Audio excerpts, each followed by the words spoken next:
Hello aspirants, welcome to Adarsh classes. जैसा कि हम सब लोग जानते हैं कि कल से झारखंड सिविल कोड यानी कि झारखंड हाई कोर्ट में 410 पदों पर वैकेंसी निकली है। असिस्टेंट और क्लर्क की वैकेंसी आउट हुई है। तो इसमें कोई भी कहीं से भी फिल कर सकता है। Any degree and all India से कोई भी इस पर फॉर्म फिलअप कर सकता है, आवेदन कर सकता है। आइए नोटिफिकेशन को देखते हैं। और इसमें आप देख सकते हैं high court of Jharkhand Ranchi, ये हाई कोर्ट असिस्टेंट की वैकेंसी है। तो यहाँ पर जानना ये है कि मूलतः कोई वैकेंसी आती है तो क्या क्राइटेरिया होता है, कौन कौन भर सकता है और उनकी एज रिलैक्सेशन क्या होती है, उसमें जो रिजर्वेशन का लाभ होता है किन लोगों को मिलता है, मैक्सिमम एज क्या है, मिनिमम एज क्या है, एग्ज़ाम पैटर्न क्या है, सिलेबस क्या है, ये सब जानना होता है। तभी आप किसी चीज़ के बारे में सोच सकते हैं और उस फॉर्म को फिल करने की सोच सकते हैं। ये जो हाई कोर्ट असिस्टेंट की भर्ती आई है, इसमें क्या कुछ आपको जानना है, इस वीडियो में हम लोग ये देखेंगे। तो आप यहाँ देख सकते हैं कि online application are invited from the eligible candidates to fill up the vacancies against the direct recruitment of assistant and clerk in civil courts of the state of Jharkhand. Jharkhand के जितने भी सिविल कोर्ट्स हैं उन सब में असिस्टेंट या clerk की vacancy है। तो इसमें मोटा मोटा जानना होता है कि कहाँ क्या और कितना किस तरह से कैटेगरी वाइज ये वैकेंसी डिवाइडेड है, किसमें कितना सीटों की संख्या है। देखिए जनरल कैटेगरी के यहाँ पर 130 सीटें हैं और इसमें जो 4 सीटें हैं ये विमेन के लिए रिजर्व हैं यहाँ पर। और देखिए कि शेड्यूल कास्ट के लिए 58 सीटें हैं, शेड्यूल ट्राइब के लिए 143 सीट्स हैं, BC 1 के लिए 38, BC 2 के लिए 14 हैं और EWS के लिए 27 हैं। टोटल कुल मिलाकर कह सकते हैं कि 410 सीटें हैं, जिसमें कि 14 सीट विमेंस के लिए रिजर्व हैं।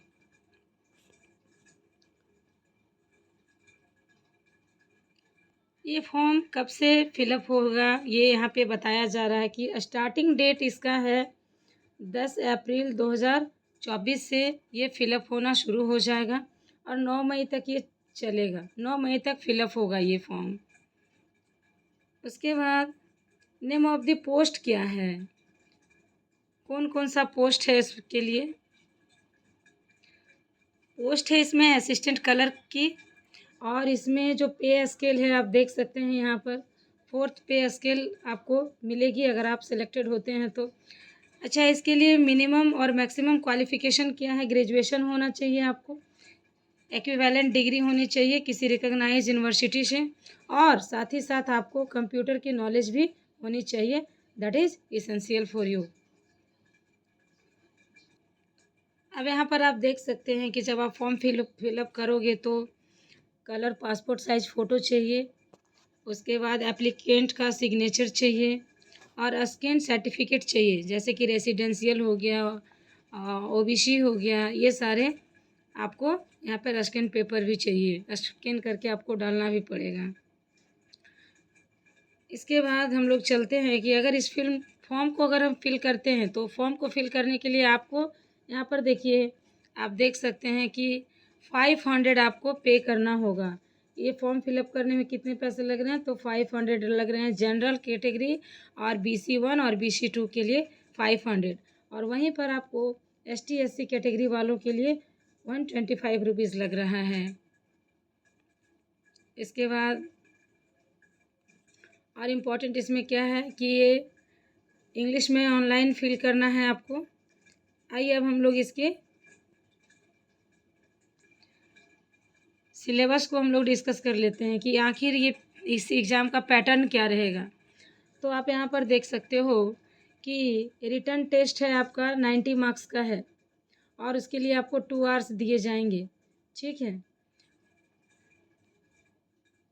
उसके बाद रिटन टेस्ट के बाद कंप्यूटर स्किल टेस्ट है, ये क्वालिफाइंग नेचर का है जिसमें आपको 20 वर्ड्स पर मिनट आपको टाइपिंग स्पीड अपनी दिखानी है। 5 मिनट में 100 वर्ड्स आपको टाइप करना है।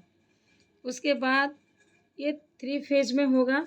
फर्स्ट रिटन है, दूसरा कंप्यूटर स्किल टेस्ट है और तीसरा इंटरव्यू पैटर्न होगा 15 मार्क्स का। इन तीनों कैटेगरी से गुजरने के बाद इसका आपका फाइनल सिलेक्शन होगा। ओके, अब सिलेबस इसमें हम देखते हैं कि क्या रहने वाला है। देखिए, syllabus for written examination 3 group रहेंगे इसमें। ग्रुप 1 में आपको general English and comprising of English comprehension, English grammar and English word power 20 marks as well as English essay writing 10 marks का है।